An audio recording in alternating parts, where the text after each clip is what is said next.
So this is part 2 of my talk with Ivak. In part 1 we discussed his life, the Ottoman Empire, Ataturk, and on this episode we talk more about Turkey today, Erdoğan, the leader, the Turkish stereotypes, and Turkish people abroad, photography, and a lot of different things. It was very philosophical. And a little bit about the sponsors. That's Alfred Jobs, alfred.cz. You can find that in the App Store as well. Have an app on your phone or use the web page. Thousands of jobs all around Czech Republic and Slovakia, and you can apply with one click. Easy and free, anonymous, and yeah, you don't need to spend hours browsing different pages to find jobs. Alfred sends them to you, and whenever there's a new one that fits you, that it comes to you. And then, yeah, the Oat Bar on Cyphertoa 21 in Žižkov in Prague. Healthy food, but tasty, good stuff. Oatmeals with different toppings. Skyr from a local organic farm. And available on takeaway or to sit in quickly or on delivery on Wolt and Bolt. Great place. You should check them out on social media, the Oat Bar Prague. And yeah, they have amazing ratings, reviews. It's one of the city's most popular or loved restaurant. Enjoy.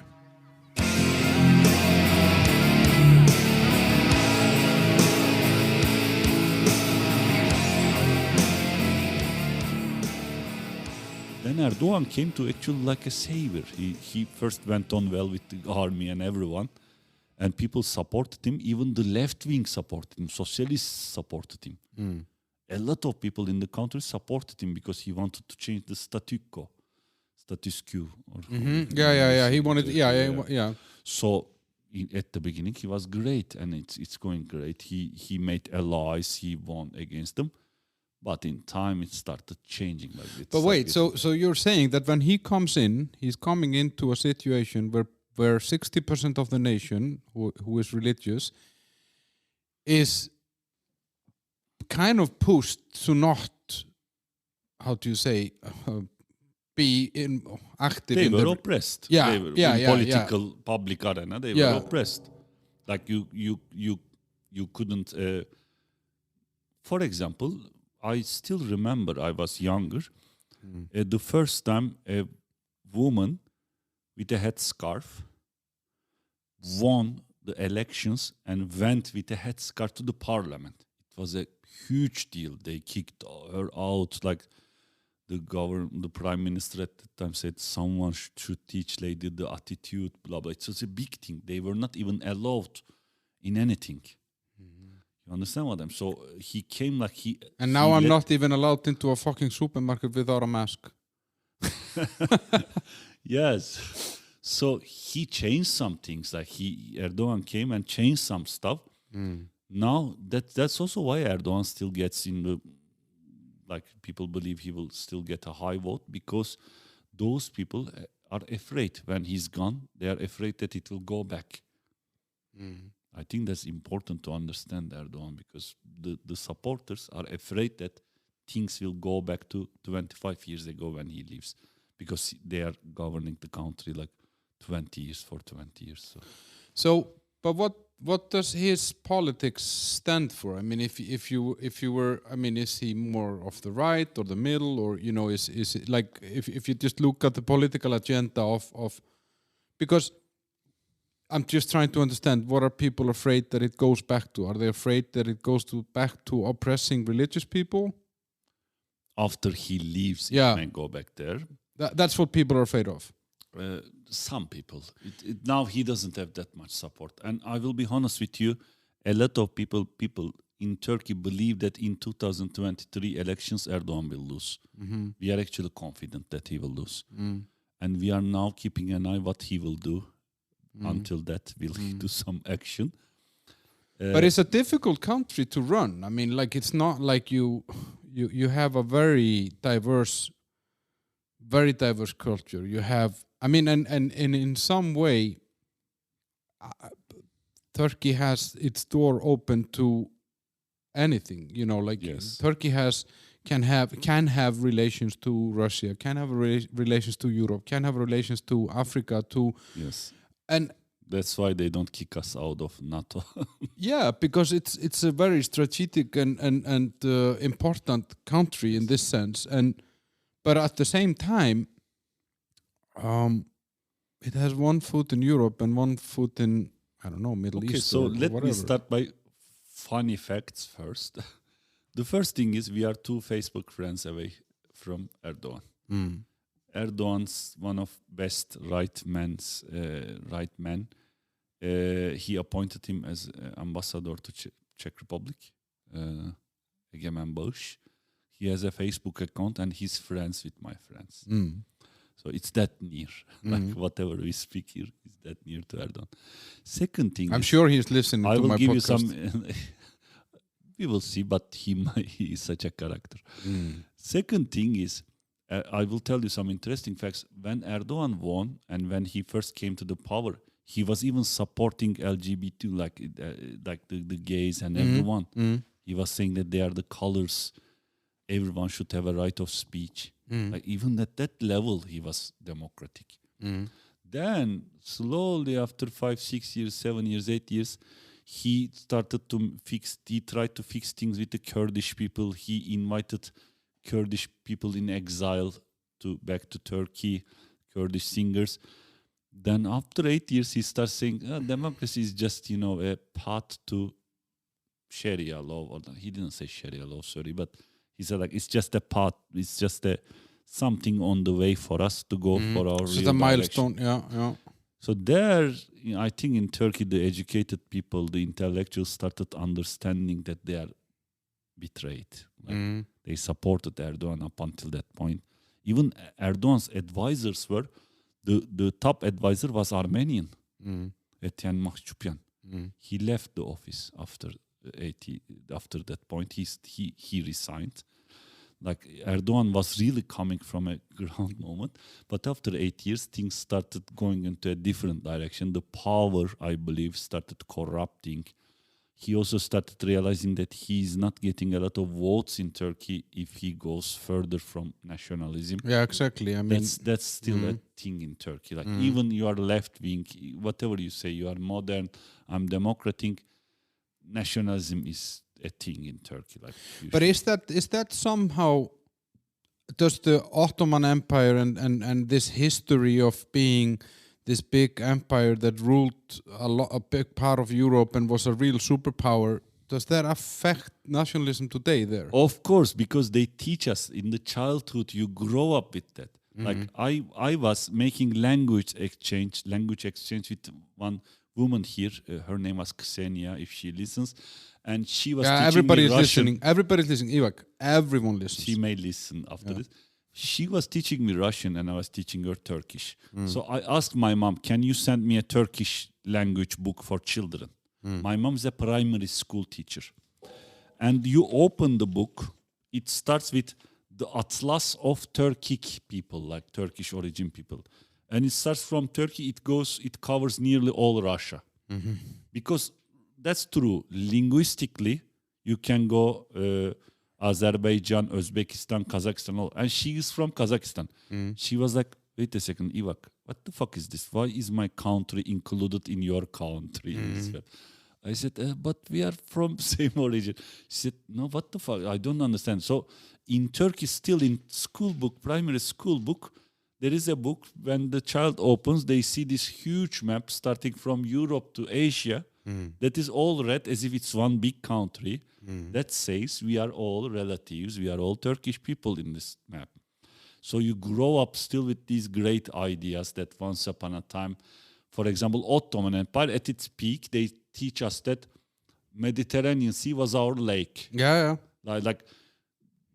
And then they put this to your mind. And it's still in the culture. It's still like people are still talking about like those for the days. We were in European Cup like this summer. There were football matches, and like the people chant, Europe, Europe, we are coming back. Europe, Europe, we are coming back. For them, like they are coming back because they went until Vienna.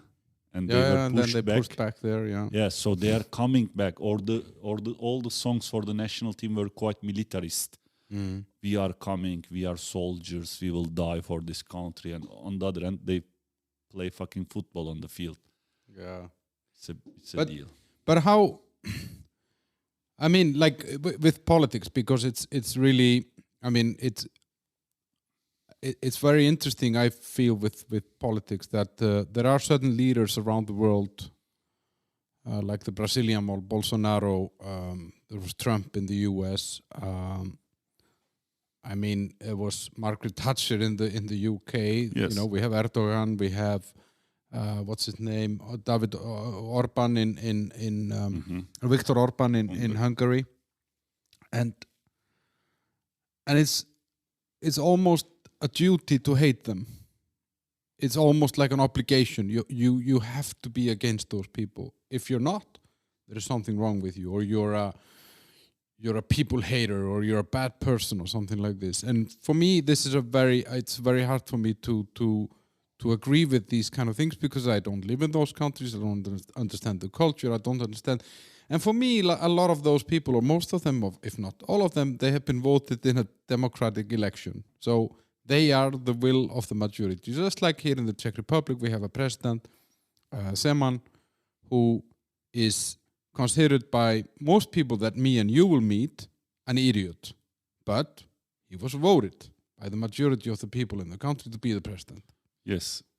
Maybe we are doing something wrong. Yeah, who knows? Because, I mean, and I have, I can't deny this, that, this is the voted leader. So with Erdogan, I mean, he's been elected multiple times. I mean, he's been re-elected. Yes, he wins. Now the thing is, I actually agree with you about these examples. I was speaking with my Hungarian friend, Zoltan, and he told me one word they use for voters for that guy in Hungary. And I was like, wait a second, we also have a word in Turkey for the voters of Erdogan.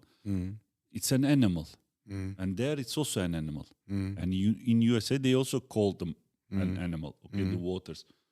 Then maybe we are doing something wrong. Maybe we don't even listen to those people. We don't even understand what they are saying. Like, I am actually on this side of this political spectrum now. We should listen to those people. Like, these people came and won due to a reason. Yeah, there was some. I mean, I don't know exactly how things are now, and maybe we can go into that a little bit more. But if you tell me where he came from, he comes into an area where 60% of the nation has been somehow oppressed. If I was a politician, because a politician has to get their job renewed every 4 to 5 years, they need to go out and promise something so that they keep their jobs. Me and you, we don't need to do that. We just have a contract, and as long as we perform, we're not fired. Yes. A politician, unfortunately, has to go and figure out, okay, who is going to support me for the next 4 to 5 years. So I can fully understand that someone like him, he gets in on a certain premise or for certain subjects or topics, and then over time he needs to figure out, okay, so who is now going to support me? Who can I, He's great at that. He's rhetorically, he's great. Actually, other parties started using this against him. Before he came to the head, he was giving such speeches that about money, how poor people cannot buy anything. Like, there are YouTube videos, you watch it, you want to die for the guy. Like, really, he's good. But now, of course, he's old, he's not like that. Plus, so he was doing something correct. And I remember my sister was dating a guy whose family supports Erdoğan, and she told me that this guy has a sister who is 43 years old or something like that, and she wasn't married, and she wrote a letter to Erdoğan. She got back a letter signed by Erdoğan that he will help her find someone. So people, these type of people see him like a savior, and he is good at that. He does that very, very well. They go house by house, they help people. Those people don't care about green environmental politics. Like, they're just thinking about getting the next meal, getting married and whatever, And they are very good at that. They act so. I'm personally not in the side of completely saying, oh, these stupid people elect stupid politicians. It's not like that. We should understand what's going on there, and they are good. On the other hand, I personally believe, like it's a truth, like life changes, times are changing. Now the new generation came. Things are working on social media, in internet, and they have no support there, Erdoğan and his party. And they are losing. They understood this. They opened a YouTube channel. They opened Twitter and everything. It doesn't work because the opponent leaders are going to Twitch, and like they are using such channels with popular figures in Turkey. I personally believe he will not win the elections in 2023, but we will see.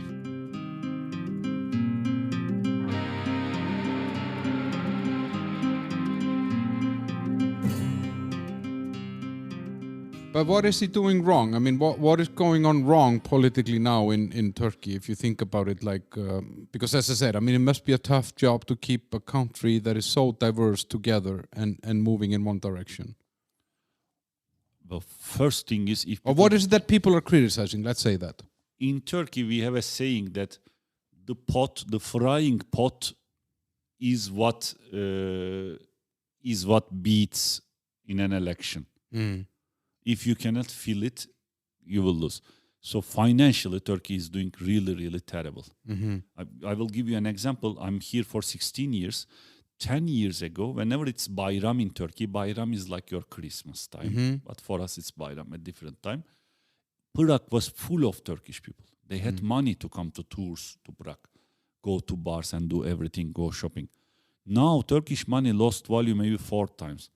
I am now a rich person in Turkey. When I go to Turkey, my mom thinks like, oh, buy me this, because my salary suddenly became, it didn't change for me. But in Turkey, it's like 4 times, 5 times higher. And there are no Turkish people in Bayrams here anymore. They cannot afford. So Turkish lira lost a lot of value because I think politics directly affect, maybe not directly, but in a couple of years, affect finance and economics. The companies don't feel comfortable there. They start escaping from your country. They see that you support one side on one war. Like, they couldn't handle the economics very well. Second thing is, the West always thinks of Erdoğan as one guy who came to the head and did things. Erdoğan came with a group. He had very, very important people, writers, and a lot of people in his party. They came all together. In time, all of them are gone. He couldn't get on well with them. So politically, he's also now alone there. Alone, really. Like, there are really no qualified person left around him that is supporting him. So politically also, but also I think this COVID situation is helping. But what about the religion and like, let's say the difference between the eastern part and then the Istanbul part? And I mean, would I be able to, if I went to Istanbul now, would I still see the girls in the bikinis on the billboards? They are still there. Yes, because I personally believe Erdoğan's party wouldn't like them there. But on the other hand, if they take them out, they will lose votes from the other side, a lot of votes. So they are trying to balance it in those cities. So you will see them. But there, and you wouldn't say that, and I'm asking just out of stupidity. I mean, is religion more powerful now than it was, or is there a? No, I think in a very, very, if we step back not one step but a couple of steps and look at the history and timeline of our lives a little bit from a different perspective, like, from this year to this year something changed, but from this 10 years to the next 10 years. Life is changing. Like, now there is social media. All the Turkish young people follow Twitch influencers. They watch something in internet. The government cannot anymore censor or block them from watching something. So times are changing and no one can resist it. It's impossible. It became impossible. So overall, I'm personally very hopeful, but I cannot explain this to my mom because she wants the change to happen tomorrow. But overall, at least the children in Turkey or grandchildren in Turkey, no, it will not go more religious, I don't believe. Because really, especially internet, started changing things a lot in all countries. People are now more communicated. They especially young people, they know where to get information from. I'm not saying that information is completely pure. That's also played with. But at least in Turkey, the government is not capable to pollute that information. But that they have been trying that. Yes, yes. And there was this coup, I don't know, 6 years ago. I remember that. I was actually out drinking with a German friend, and he started telling me there is something happening in Turkey, so we were kind of following this. And that was the military, I guess. Let me explain you very quickly, like a story, because it's very difficult to explain this to someone who is out of Turkey. Imagine that we are living in Prague, okay? But in Prague, there is one Christian wise man. I don't know how to call that, not priest, but he's very wise, great, who starts building his own society. In time, this society becomes so huge that they start opening their own schools, their own, and they grow. They go to army, the government, and everywhere, okay? There is such a guy. And imagine that this becomes a natural part of your life. This was my life when I was a teenager. There were some schools that are these guys' schools. There were other schools that are normal government schools. So you know that when you go to that one, you will stay in a dormitory. They will wake you up at 5 o'clock for pray to the God, blah, blah. And I'm coming from a socialist family. They are against it. So this was a reality of Turkey. There was such a social group in Turkey. I don't know the right word for that. They are a religious group, but they are in every part of the society. Okay? They also helped Erdoğan win against the army once upon a time. They supported Erdoğan. Now, the head of this group is living in USA, in Pennsylvania. Okay? They are all around the world. They open Turkish-speaking schools in Africa, in the Asia, and everywhere. So Erdoğan went into a clash with this guy at one point. And it became apparent that they cannot both, like one of them should be the boss, right? So Erdoğan at one point decided that he should collapse them, his organization. And he has the power. So he started doing that like 2 years ago. And if you are interested in football, you may actually have heard of Hakan Şükür, who was a great player. He was a part of that group. Yeah, I remember and that. now I remember he lives that in case. America. He owns a kebab shop. That's all he does. He cannot come back to Turkey. Or there is Enes Kanter in NBA. He's still actively playing. I remember him as well. He's also, as far as I know, I'm not, by the way, like journalist. I don't know very well. He's also part of group. He even changed his surname legally to Gülen, to the head of that group. He loves that guy, head of that head so much, that Hoca, so much that he changed his surname. He rejected his family's surname, Enes Kanter. Yeah, because his family also was, they disagreed Erdoğan, with him. Maybe there is something going on there, I don't know. Yeah. But anyway, so the situation is, it's not as easy as the West sees, like, this happened. Like, they were also in the army, and they really, I believe, started something. Now we are going into a little bit dangerous area that I am not sure how much I can speak about. But I also believe the government used this as an opportunity. Because at that time Erdoğan was losing votes and everything. And suddenly, oppression is always the source of sympathy. It's even many nations are built with, we were oppressed like this, and now we built, many nations in the world are built like this. Yeah, Israel is a case. So they built such a rhetoric around it, and then they won. But no one, I wouldn't say no one, there are many people believe in their story, but I would say 60% of the people see that it is not as it is told to us, that coup. Probably it was controlled coup to put him into more power. Because if you know, after that, there was a law that, how it's called in English, emergency situation for 2 years. Like COVID. You don't have to vote anything. Yeah. So they used that for 2 years. They kicked a lot of academic people, professors from universities. So they cleaned out some opposition. I personally believe that coup saved Erdoğan, saved Erdoğan's chair. On the other hand, I don't believe they completely organized it. I believe like the other group was also opposing them. They just used this opportunity. My opinion. Yeah. I mean, it's always, like it's always easy when you're losing power to, I don't know, break your leg or something, and people give you sympathy. Like it plays very powerfully. Like that you get people. Oh yeah, but they were fighting him. They were trying to get him away. Now we need to back him up. So I can totally But see that. also, I should mention that the other group in this part, which I told you that is in the social life, in our childhood, they are a fact. We are playing football on the street. You hit one guy by mistake and he goes back to his house. Suddenly, 10 older people come and beat you. It happened to me. Why? Because he's a part of that group. But wait, is that like a cult or a sect? Yes, or? cult, exactly. So there was also such a group in Turkey that was they were very strong. I remember we spoke that I was math genius. I went into some exam, country-wide exam, and I won the exam. I was the first. They said that it was written that, imagine, like in today's money, a gift that is worth 300,000 Czech crowns, let's say.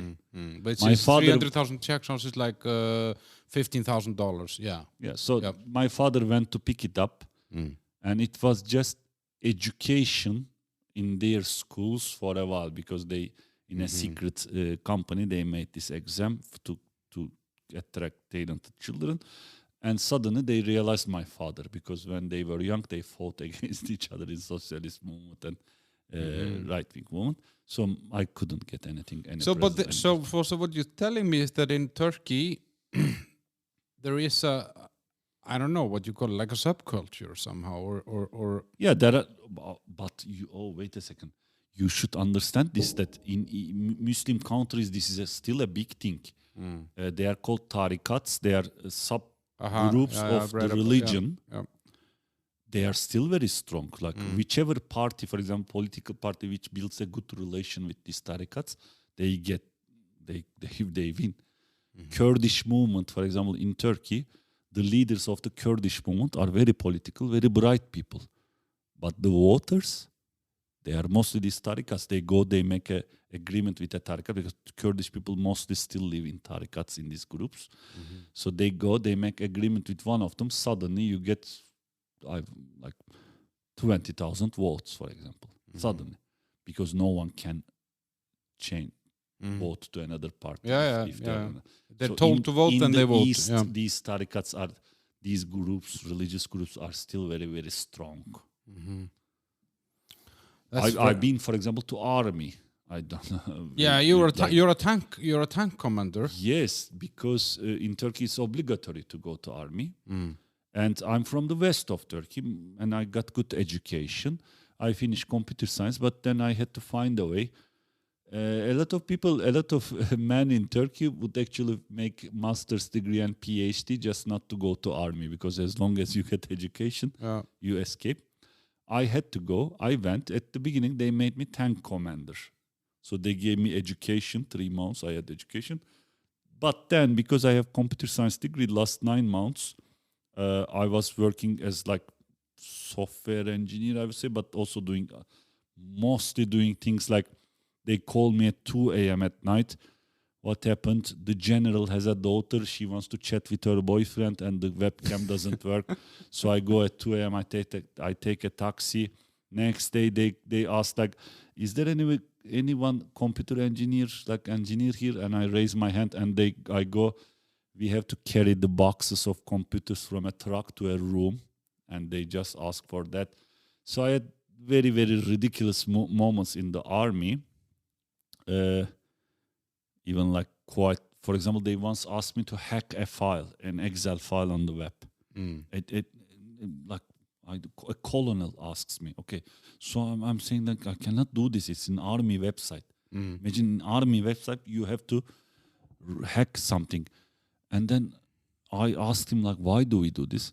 Then I learned that this is a group of 7 people, a department which is responsible of buying things to Turkish army. And he wanted to know for coastal towns, they have to buy horses. Okay.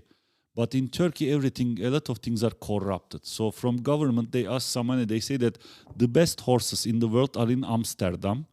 So we should go to Amsterdam to buy horses as 7 people from the whole department.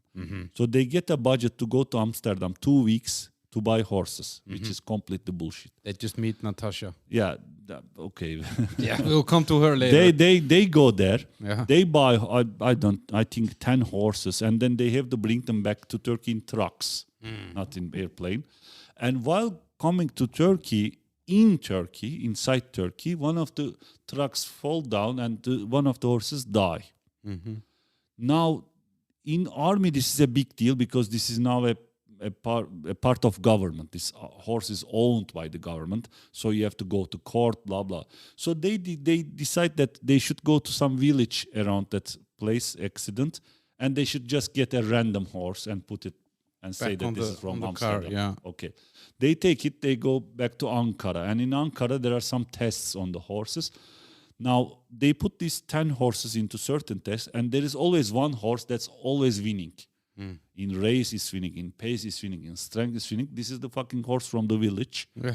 The other 9 horses from Amsterdam, they're all shitty. Smoking weed, they lose. So they are afraid that the generals will understand that they cheated. So they are asking me to hack the Excel sheet on the web and change the numbers of that horse. Really? So I dealt with such things. Yeah, but being a tank commander, I mean, you've driven a tank. Tank commander in Turkey means now all countries have modern tanks. In Turkey, they still use old M43, M46, That's 45 American tanks. Second World War Yes, tanks. exactly. Yeah. And there are 4 people inside one tank. Uh-huh. One is driving, one is calculating the angle, one is shooting, and one is the commander. So I got education as that 4th guy. Yes. Yeah, but but you've been in a tank with Yes, people, I've been. and when it's being shot from and practice shots and stuff like that. I have never ever been into battle or anything. No, practice. but in practice. Yes. And how is it like when they shoot from this huge cannons? Isn't it loud? It is loud. It is scary. It's not something I loved. I was at that time anti-military. So I didn't want to go to army, but I had to. Somehow you handle. Most of the education is in a simulation. Yeah. Because they are expensive. The rockets they sent in the tank are expensive. You just do it once or twice as a practice. Okay, I think we've been all over the place here. So you get here. How did you end up here in Prague? I mean, what brought you here 16 years ago? So I told you that in my younger ages, in university years, I was a part of a theater group. Then in time, I became a director in that theater group. I was working in magazines in Turkey, theater magazines, making translations. But I was also involved in political things in a political group.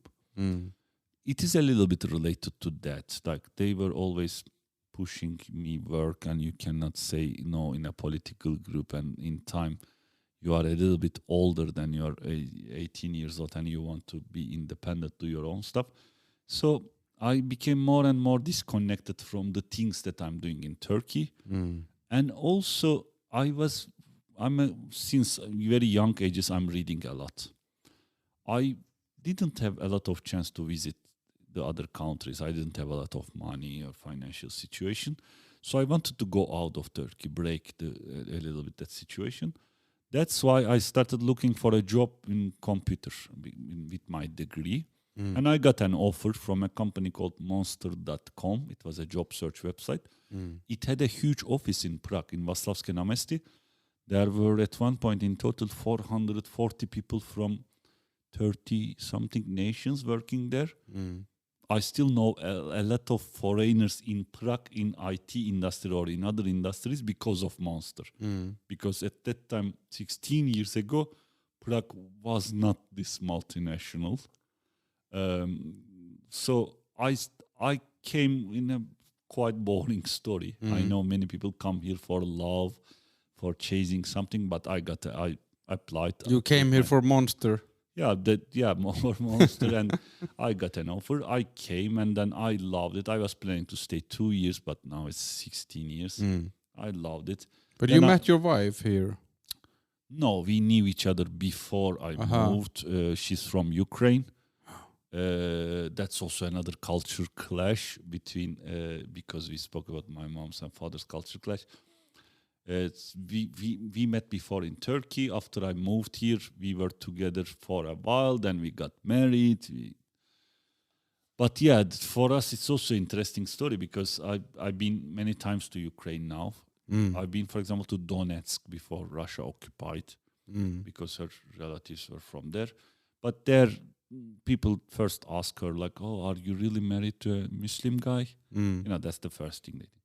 But then when we go to Turkey, it's the opposite. Like, you want to rent a hotel in certain cities, not everywhere.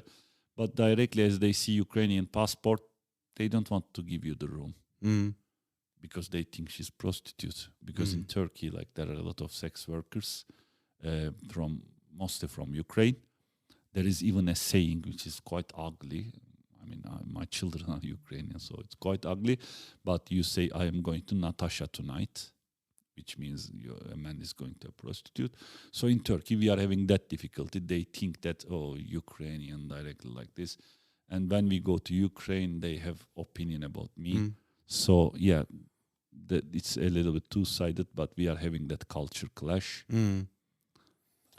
But I love the country in Ukraine. But this is the interesting thing actually about Turkey also, like what you just said now is that, and it just, for me, it's actually, it's magical that you can keep this together because on one hand you have prostitution, you have transsexuals. I think some of your most famous celebrities and singers are... Yes, it is correct. For example, we have Bülent Ersoy, you would say one of the greatest voices of traditional Turkish music. She is transsexual.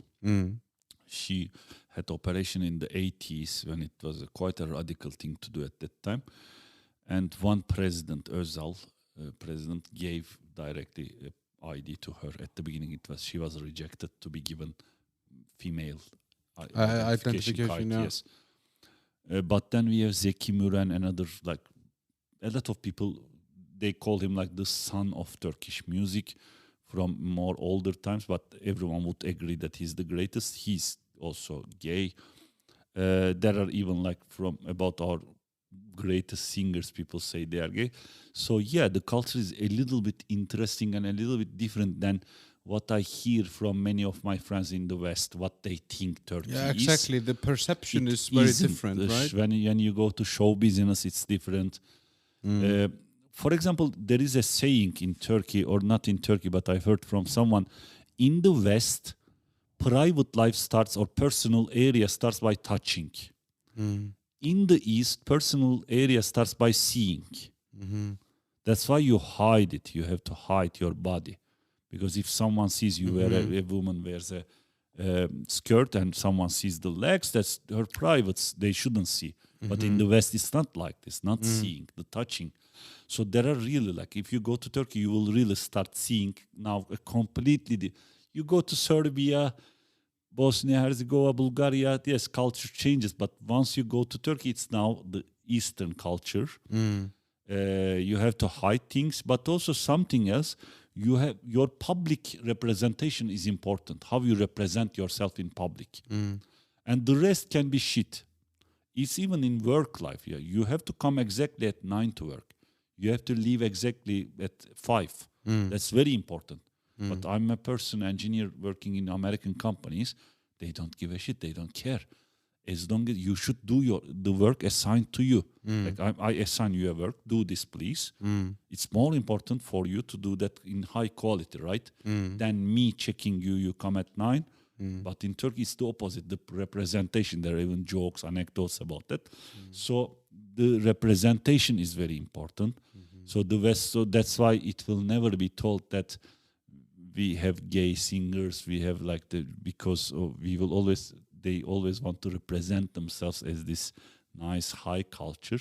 But in reality, if you go to real life, I will not say it is worse or anything. I think everywhere in the world, the emotions and the aspirations are similar, like sex, money, and everything. Yeah, love. So And that thing still goes on there, but it goes underground, not on the surface. But it's tolerated. I mean, it's not something that the government is trying to break or I mean, because you always see sometimes when, oh, they made it illegal to be gay or you know what I mean? Like you see direct political acts against these groups of people. In Turkey, you don't have that. I mean, it's tolerated. Yes, like you cannot get married. Marriage. Yeah, same-sex marriage Sex is not allowed, of course. But for example, every year there is this Pride meetings. In Erdoğan's government, for 15 years, they were quite colorful festivals. Last 4, 5 years or 6 years, it's changing. When things started, government Erdoğan started sending policemen and beating the attendees. So last 6 years it's different. But before that, for 15 years, it was one of the most colorful Pride festivals in the world. There are bars, openly gay bars in Turkey. So.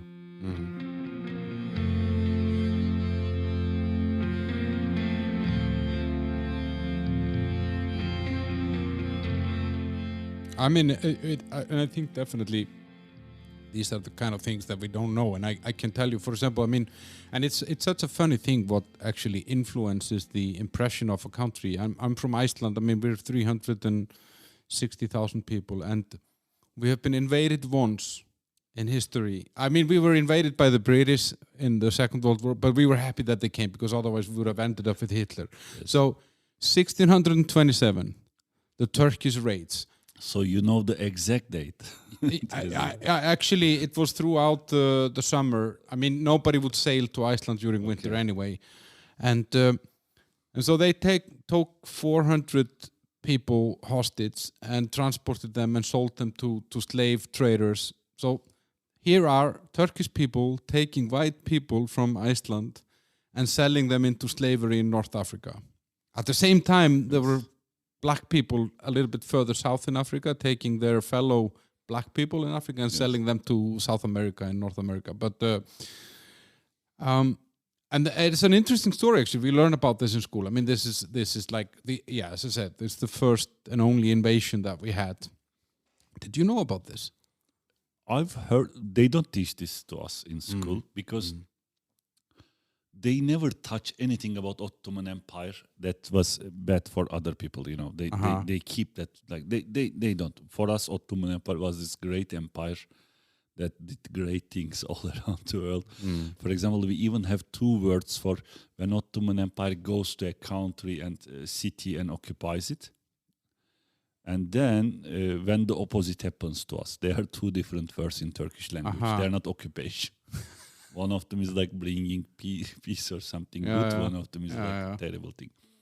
So, but then in some books you can read about this. But they generally in those books they tell this. It happened from Algerian people, not directly Ottoman Empire. Ottoman Empire was delegating some work to Algerian pirates in the Mediterranean Sea. Then they went up there, which doesn't make sense. Why would they go? It's quite different than Mediterranean Sea, far away. So they tell us that, it just went out of control, which doesn't make any sense to me.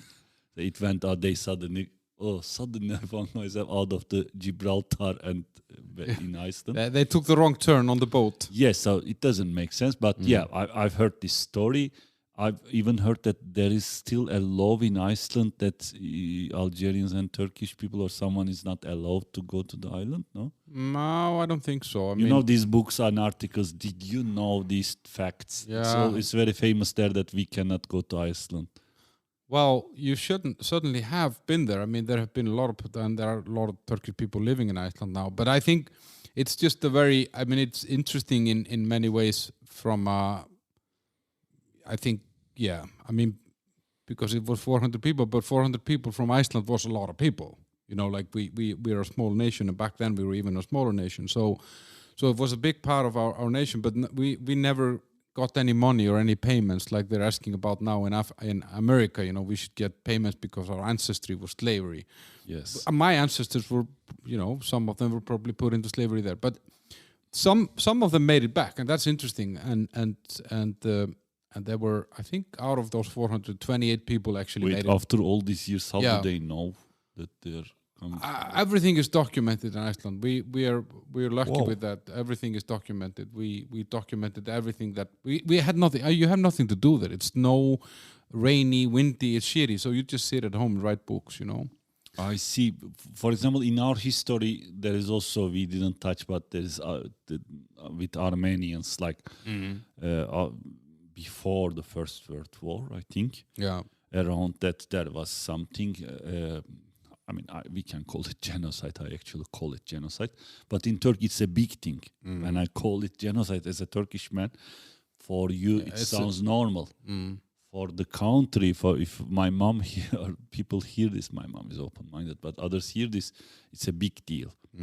Because you are always taught from your childhood, they try to put us to bad situation, blah, blah. But Turkey, like some things happened in the past. I'm just not sure from how many of them you can be responsible of. Like, obviously, for example, Germany apologized they went to Poland, they said they apologized from the things. That should happen. That's the base level. I agree with that. Yeah, but how far should you go? I mean, should you have to apologize for something that happened 300 years ago? I don't think so. Personally, I don't think so. But that's just my opinion. But another thing that, and you know, because we were talking about the perception of and then another thing that actually shaped Iceland very much in its view on Turkey is that we had this one guy called Halimal. He married an Icelandic woman, knocked her up. They had 2 kids together, and then he moved to Turkey and took the kids with him. So she had to go into court in Turkey, in Ankara, and blah, blah, blah, blah, blah. And that was like a huge thing like 30 years ago. So because of those 2 things, which is ridiculous, because it's one Turkish guy fighting for his right to be the father of his kids, and something that happened 1627, Turkey has in general a relatively negative perception, I think. Okay, but I want to ask you, what did you say the name was? Of the guy, Halimal. Halimal is... Halim is a Turkish name, but maybe it's surname. Okay. For example, I have never ever heard in my life. No. I mean, no one has. I mean, but it's just it's enough to turn one nation of 350,000 people of course, negative. You know, like I will not here protect Turkey or anything, but just also keep in mind that I think in political arena there aren't many political voices that protect Turkey or speak on behalf of Turkey. It's always this kid which everyone feels free to hit, okay? On the other hand, if you go to Turkey, if you meet with Turkish people, you will see that there are people in Turkey who are very open-minded, who fight, like who want to clear the history, who accept those things. And that is a little bit sometimes disrespectful for these people. When you, for example, assume that all Turkish people think bad about Armenians. Okay. Like, no. Like, and in Turkey, we are giving this fight. And it's difficult. People are sent to prison by just saying such an opinion, you know. And then you come here, you meet some Armenian, and she tells you, because you are Turkish, you are a fucking bastard. Okay. Now, so I also don't believe I should add this to all my speeches, because I know there were a lot of bad things in the past in Turkish history, but also, for example, during that Armenian thing, like a lot of people saved Armenian children, like from the government. So it's like in every country there are good people, bad people. Maybe the percentage moves a little bit, and it depends on how much people follow religion, in my opinion, and how like those things. But I don't deny those historical things. No, and I don't think. I mean, I think every nation has there has never been a nation created without blood, and usually somebody else's blood, because it's the winner that created the nation or whatever. So I mean, for me, it's just nonsense to be pissed off about something today that happened 100 years ago, or even 50 years ago. I mean, it just doesn't make any sense because it's not a constructive way to go about life. But it's just interesting how the perception is, and I agree with you actually when you say it, that I think Turkey often is like this kid that everybody can beat and get away with it. And I feel the same with Russia. I mean, we kind of put Russia in a place where, okay, let's just kick Russia a little bit more. And it's just convenient for the leaders of the Western countries to, point somewhere, that. Yes, true. But also you should think about those nice intellectual people in Russia who fight with the governor of Russia. There is a fight there also. Some people see it. Some people are in it, in that fire. And when you put all that into one group and stick it, you are also hitting those people, and sometimes you hurt them. I agree. Because those people, I believe, will bring the change, not not necessarily always the West. So you don't think that forcing Western values onto Turkish culture is going to be making Turkey a better country or Russia a better country by forcing? You know what I mean? The change has to come from the inside.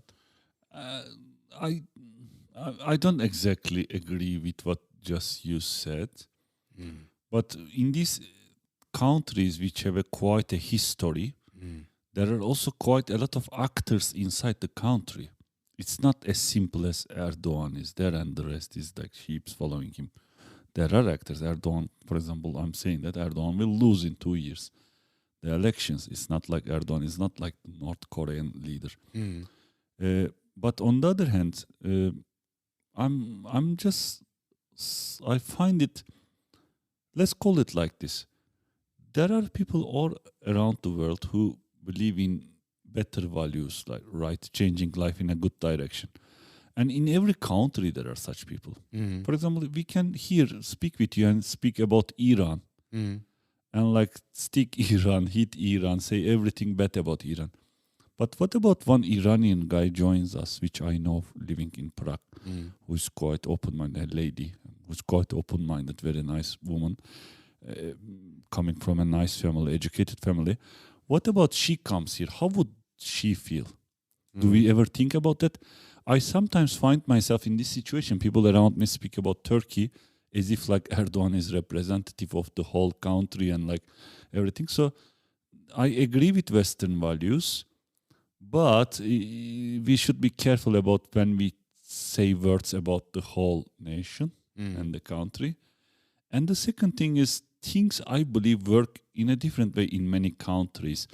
For example, now one of the biggest topics in the world is like, to be honest, we are a little bit led by USA, especially in business, right? Would you agree with that? USA, like I'm also working.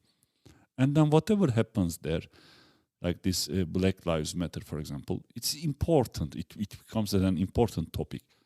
But it doesn't necessarily translate into the same thing for another country because the other country, for example, I believe Czech Republic, when you speak about racism in Czech Republic, you should speak about Vietnamese and Gypsy people, not the blacks. It's not exactly, cannot be translated.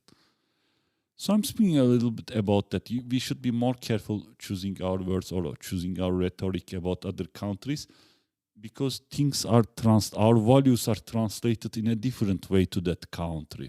It's not exactly like how we see from the West. No, I agree. And I mean, and we take these things uncooked and raw from the US and we adapt them to the reality in our countries and then we just desperately try to find examples which fit to that theory and it's stupid actually. But anyway, I wanted to go into a little bit, well, talking about perception or stereotyping. Yes. I can't really have you here without talking about kebab. Yes, for example, that's another thing. Like I go to a bar. Let me give you an example. Like it's night. I dress nice. I bought something, a shirt from Massimo Dutti. I have an expensive perfume. I feel like I'm in Mad Men TV series. Nice. I go to a bar. I order my whiskey.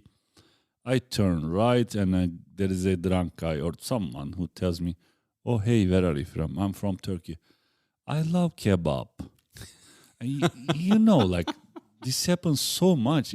I'm into photography. I'm a photographer, and like when people don't know what to say, they feel it's like a filler word. They say kebab. Yeah. So I'm also not blaming a lot people, but on the other hand, we all use stereotypes in all around us. But if you are living in Prague, in such a multinational now city, becoming maybe not like London, New York yet, but going in that direction, right?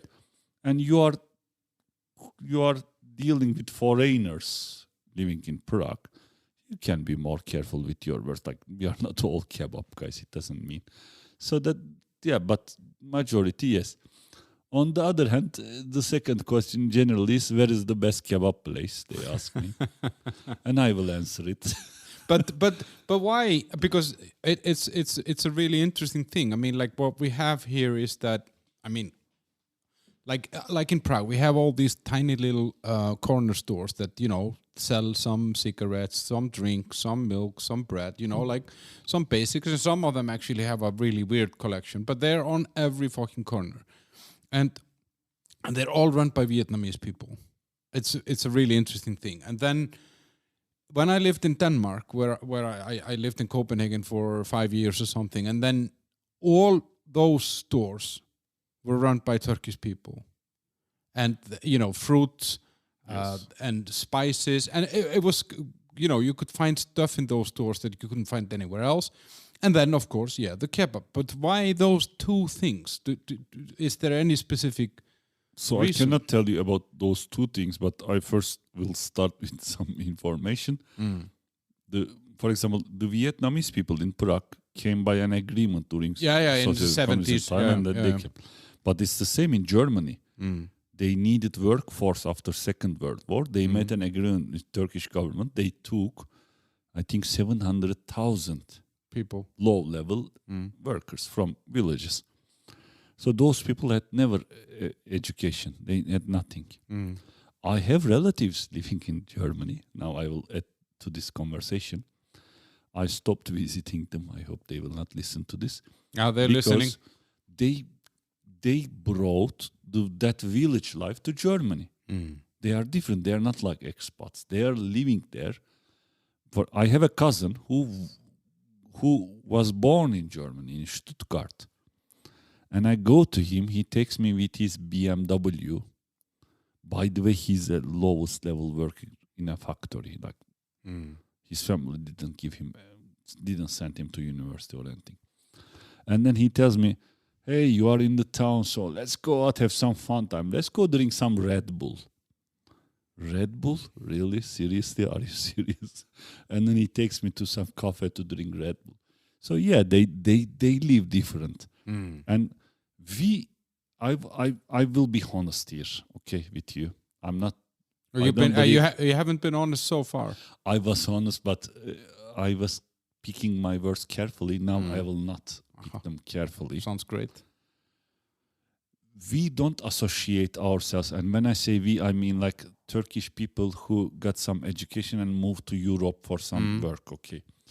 We don't associate ourselves in the same category with the other Turkish people who moved here before and grew up here, who have no aspiration to get education and become a part of modern life or be a part of that life.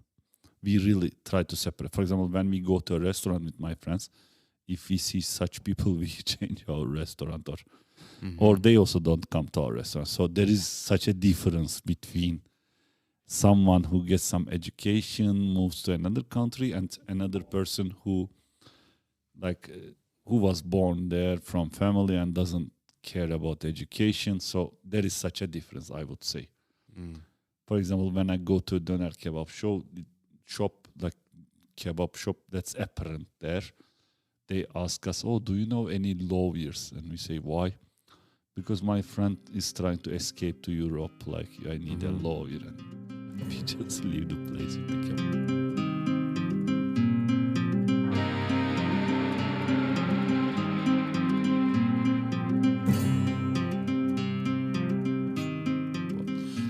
But actually, this is quite interesting. I mean, that in some way, because I guess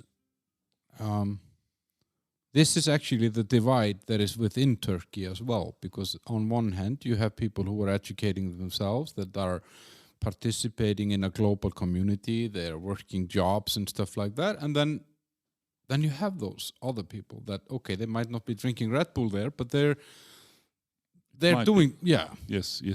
So this divide is there somehow. It's almost like two layers. For example, I will give you a supporting argument for your my theory.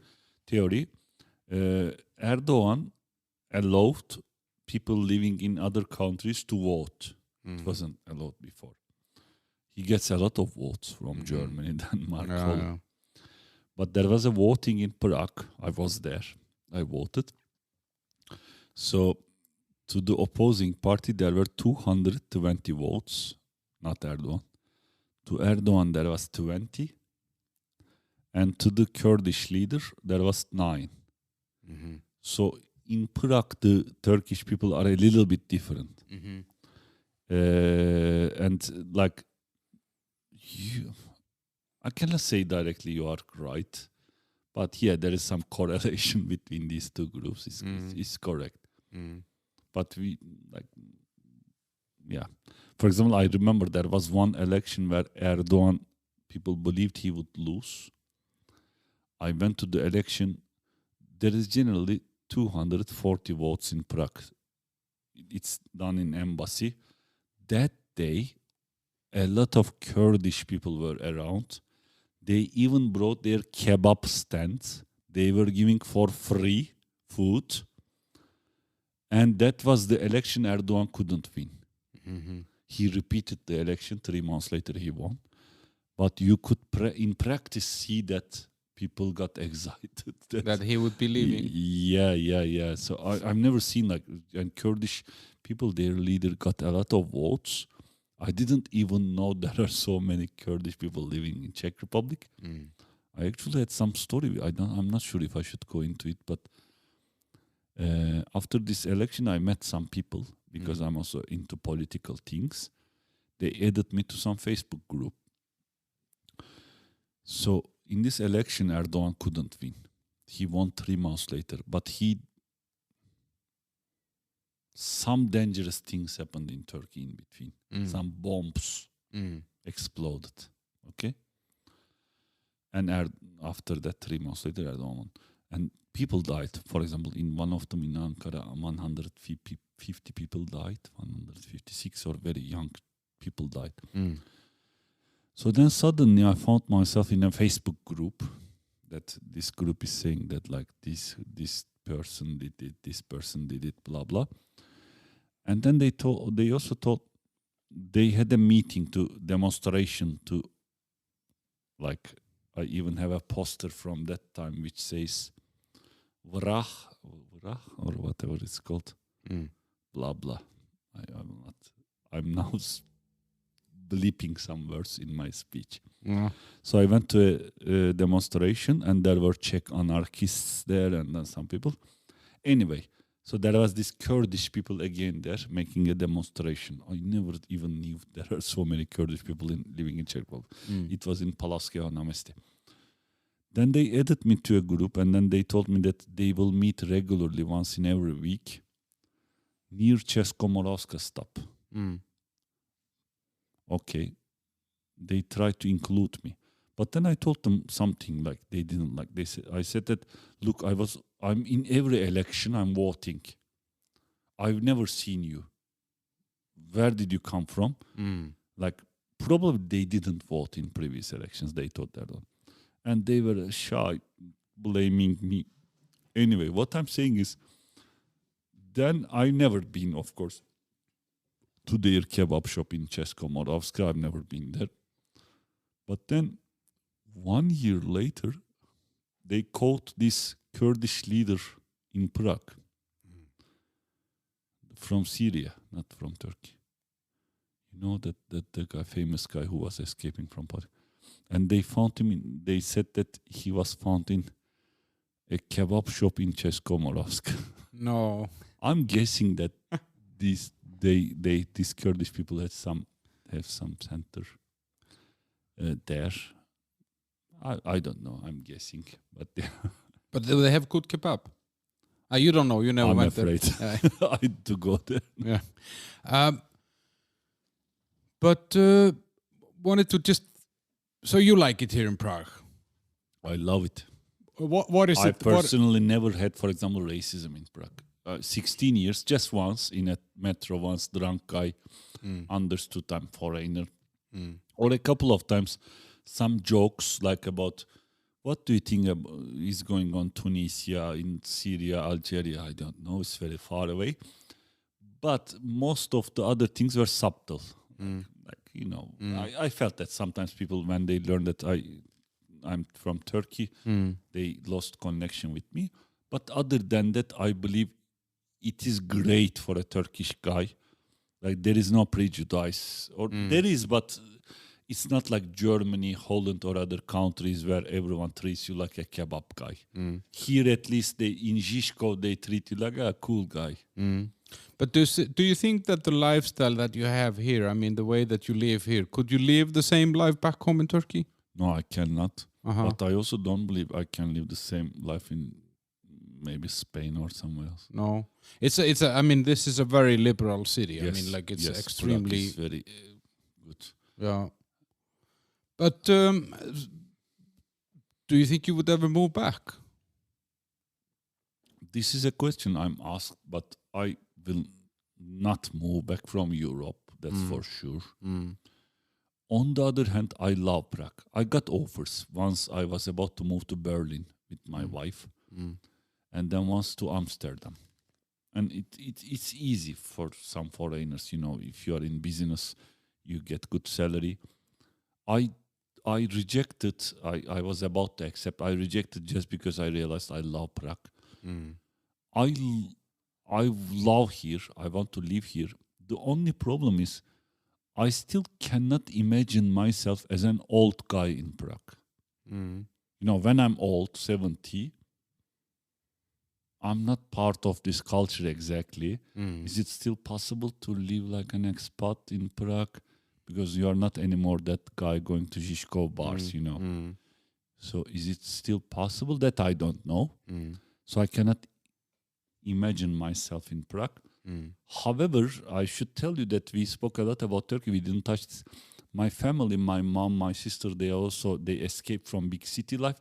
They moved to the south of Turkey. They live next to the Mediterranean Sea in a very touristic village of Turkey, where there are mostly foreigners. It's a lovely place. Like, you go one day, you see John Bon Jovi. The second day, you see another actress like Demi Moore. Like, they come there with their yachts. So it's a great place. It's difficult to access with car, but easier with boat. So I actually would love to maybe one day buy something there and live in retirement there. I don't think I will retire, but someday. But I think I will be here. I will be here. I will not go anywhere. And now, like, something that I actually wanted to talk maybe a little bit more about, but we just talked a lot about stuff that I wasn't going to talk about, but was interesting to me. The photography, because I mean, like, so you're very kind of, you're like Turkey. You're split in two. One part of you is working in an IT and making a living from IT, but there's this artist side of you, which is photography and filmmaking. And I've seen some of your stuff, and it's actually really cool. You do these cool portraits and stuff like that. And when did this start? Did this start again when you came here, or? It was a little bit organic process. I moved here. I wanted to continue in arts, and I thought, oh, wait a second, I cannot be in theater, so I should maybe learn about filmmaking. So I bought a very small camera, like something the minimum low that you can shoot a short film. But then you have to learn how to make a short film. So I started learning, reading, going into that. I made actually a couple of short videos, and I went into some competitions, and I won some of them. That brought me some money. I remember Pepsi had a competition to make a copy, like done in 60 seconds, it's called. you have to take a famous movie and you have to do it in 60 seconds. With my friends, we've done Doctor Strangelove of Stanley Kubrick, and we won. I remember this project. Is this some years ago? Quite a while ago, I did it, but I won $10,000. Now suddenly I spend that money on camera and equipment. All of it. It's big money, Out of nowhere, Pepsi gives you 10,000. So, and then after that, I start getting more and more serious. So I started, but at one point, like 5-6 years ago, I realized that my short films are good, but I'm lacking some cinematography. Because cinematography makes them look much, much better, of course. It's a part of that art. So I started learning photography, I would say 6 years ago. But then it took on. Like it went to a different direction. I also started becoming a little bit successful in photography. It went well. So I got more into it.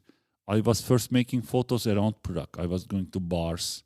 Even at night, I was sleeping until midnight and go 1 a.m., 2 a.m. to a bar and asking them permission, can I make photos, especially in Žižkov. So I did that for a while.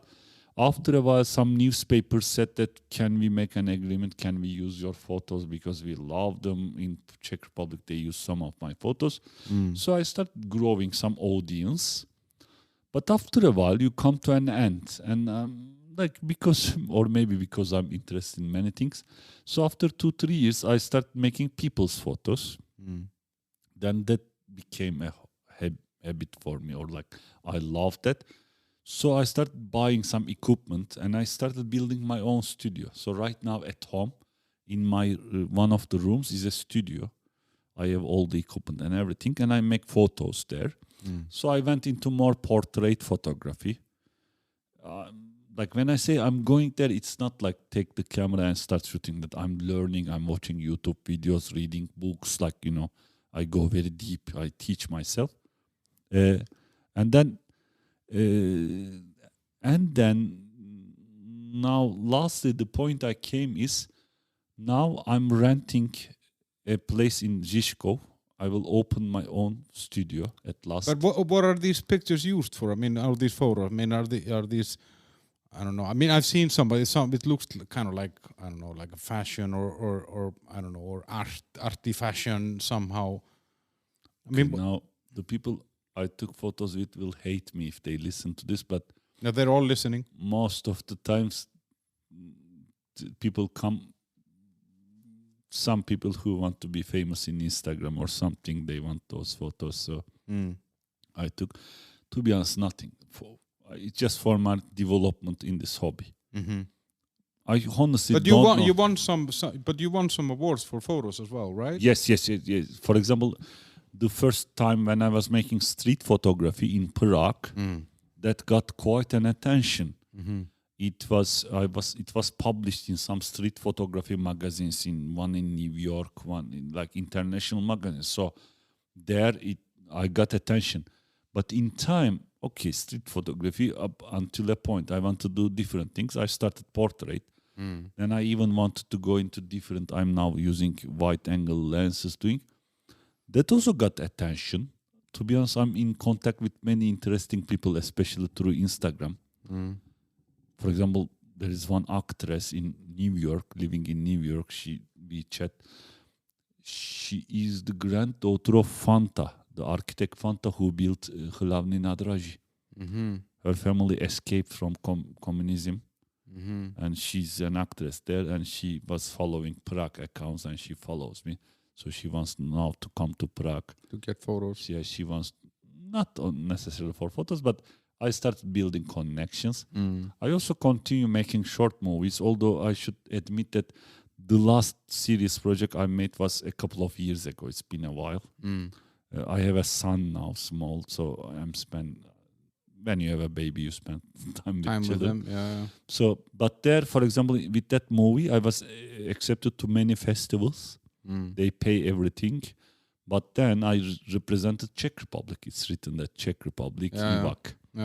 Because they don't know who you are. But Ivak could actually be a Czech name. I mean, yes. it's not like... yes, for others. Not for Czechs, but for others.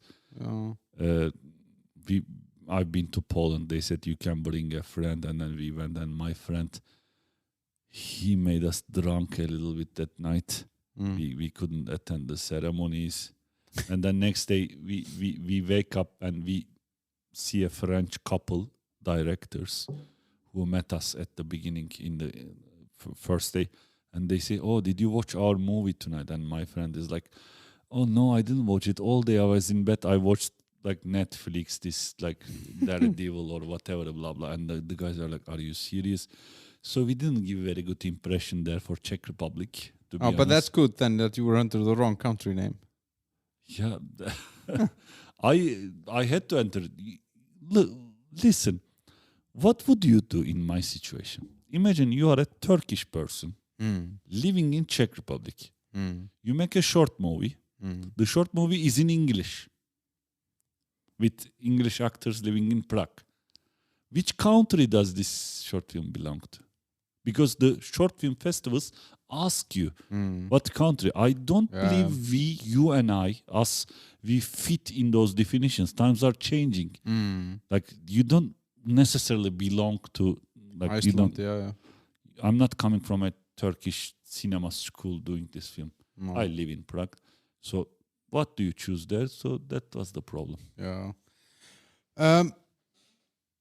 But do you think like now are you gonna make this? Is that, I don't know, is it your dream to make photography and filmmaking, or let's say arts, because I think you can do a lot of different arts. Is it your dream at some point that you live from that? Yes, I would like to live with filmmaking if I can. I'm not sure if that's possible. I actually lost my hope that it is possible.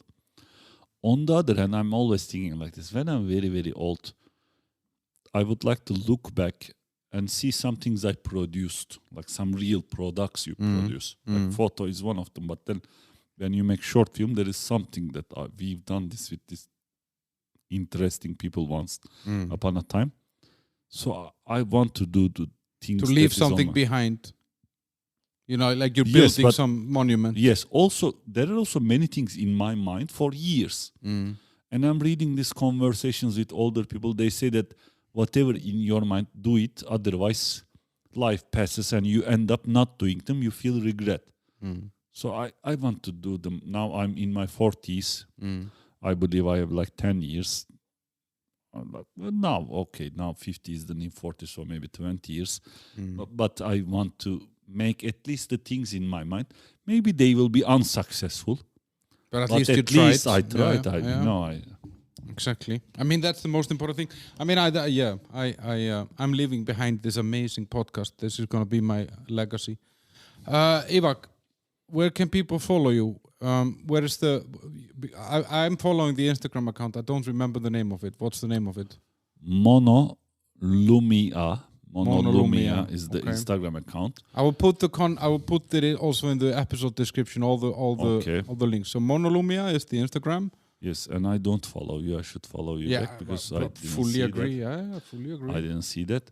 Monolumia is where I gather everything because I have photography accounts, other things, but all of them, whenever something happens in any of them, I put to Instagram. So Instagram is the source of everything. Truth. And no Facebook page, no web page? I have, if they search Ivak, they can find me on Facebook. For example, Flickr, they can find me with Ivak again. Pinterest, there is also Ivak. 500px, another photography website, they can find Ivak. YouTube Ivak, Vimeo Ivak. You're everywhere. You're fucking everywhere. Yeah, I created accounts in all of them, but to Instagram, I put whenever there's an update, I do it there. Okay, and as I said, I'll put all the links in the episode description anyway, so people can find it there. I think we're kind of done. I mean, I know we could sit here for 5 more hours or something, but I'm not sure that people would listen for 5 more hours. As long as you serve me. Yeah. Thank you. Guys, so there is a Facebook page of the show, The Bunker, How the Hell Did We End Up Here? where you can follow. I mean, there's nothing really new there, but you know, sometimes some stupid pictures of me or something. And Instagram, The Bunker Prague, and then I have a YouTube channel, The Bunker. How the hell did we end up here? And then if you're listening on Apple, please review or give 5 stars. You don't even need to write anything. Just give 5 stars. That's the most important thing. No 4-star reviews accepted or less. Only 5-star reviews. And that's cool. Ivak. Yeah, thank you very much for this session. It was great. Yeah, it was good to have you here. Yeah. Thank you. Bye.